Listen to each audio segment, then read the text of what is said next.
When you talk about standing shoulder to shoulder and fighting back, I mean, I understand those are perhaps the only words that can be used at a time like this.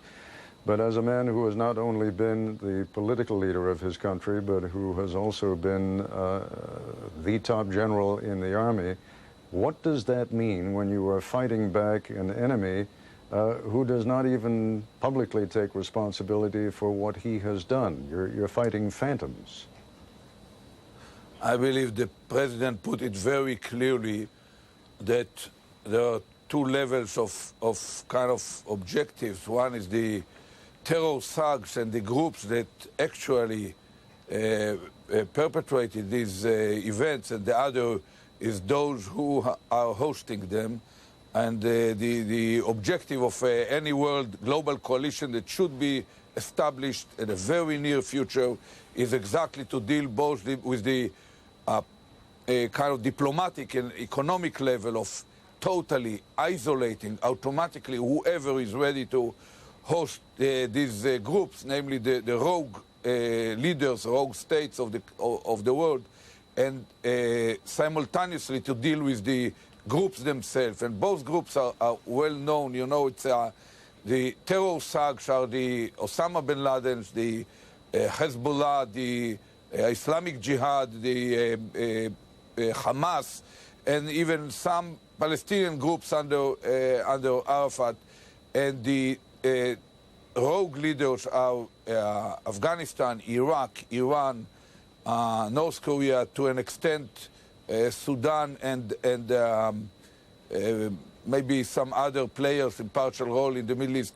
But that's about all. We should not make it a major world war against Islam. To the opposite, many Islamist individuals are okay, and many leaders are moderate and will support this effort.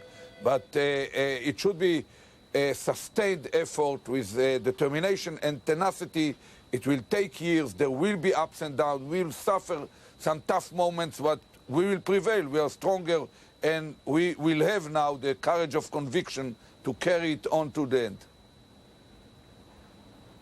Do you have any fear at all, Mr. Barak, that at some point or another, after the initial anger dies down, that what could happen in the United States is that people will say, wait a second, this wouldn't be happening here in the United States were it not for the close relationship, the close alliance, and the extraordinary support that the United States has given to the State of Israel over these last few years? In other words, do you see the possibility that a few months down the road, this could actually lead to an undermining of American support for Israel? I don't think so. I think that what has been exposed right now is the kind of experience that we are living through for the last few decades in a way, but on a somewhat smaller magnitude, but in a very long and kind of painful or painstaking kind of experience. I believe that what is at stake is the very values and the very ideas and what America really is standing for. And once you will dive into the saddening experience of reading the list of individuals, and every American will identify his own kind of relatives and acquaintances, and many countries in the world will find that many of their own citizens were there in the World Trade Center or near the Pentagon. I believe that the kind of shock, which is a part of the tragedy, will waken all of us to the same kind of effort that our ancestors had run against the piracy on the high seas. Namely, it became clear that they were a risk to the whole way of life of civilization, and the determination and kind of sustainable effort had been created that within half a generation get rid of this phenomena of piracy on the high seas. When I hear you talk about the democratic nations of the world imposing economic sanctions, for example, tightening the grip on countries like Iraq, you have to look at what has happened over the past 11 years. There was, first of all, this extraordinary coalition that was crafted largely under the leadership of former President Bush, and which held together extremely well during the Gulf War, and then gradually began to fall apart. And the economic interests of different countries around the world have caused them to begin trading again with Iraq. And it's hard to say that Iraq has really been as isolated as the United States, for example, would like to have seen. It's easy to talk about these things now, when people are still searching for the bodies in the rubble.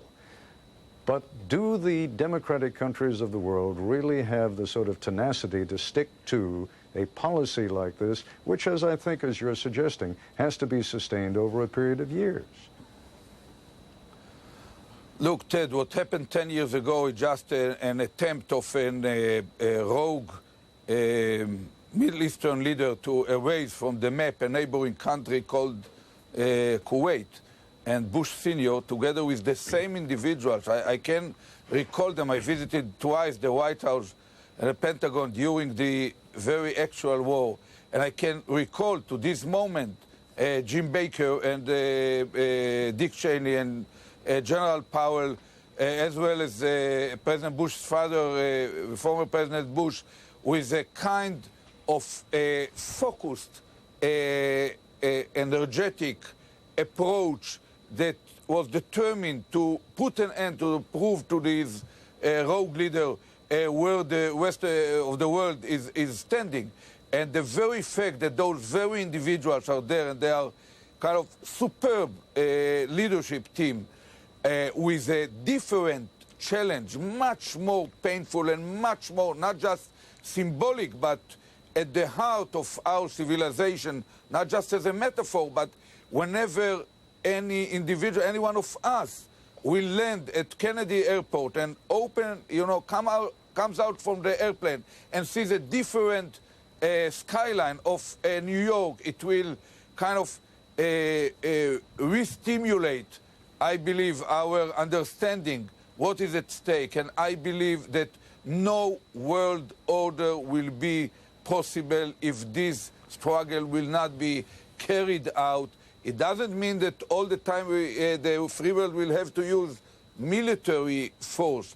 At certain point, I believe that even those leaders will realize that while they are under tight and determined sanctions and isolation from the world, they won't be able to stand firm. And I don't want to go into it right now, but what really held Saddam afloat was the kind of closing eyes by some members of the international community, standing on the sideline, hoping for new kind of fresh contract with Iraq. And I believe that this phenomenon now can be totally kind of erased from the table, and a much tighter and focused and converging approach could be kind of created by the world community. General Barak, it seems almost incredible, but it was only about a year ago that you were meeting with Palestinian leader Yasser Arafat under the, or at least hosted by President Clinton. I would like to ask you, if you would, to be kind enough just to stay with us for a while. Hanan Ashrawi is also joining us. I don't know if you and she will interact. That is how far things have come over these last few months, that those questions have to be raised again. But Hanan Ashrawi, also an old friend, is a Palestinian parliament member and the newly appointed commissioner for information and public policy for the Arab League. She joins us now from the city of Ramallah on the West Bank. Dr. Ashrawi, can you hear me? Yes, I can. Good morning, Ted. Good morning. Let me say good morning to Ehud Barak as well, because I can interact. I have no problems communicating with anybody. Well, I don't know how he feels about that, but let's you and I talk for a few minutes, and then perhaps he will have some reaction.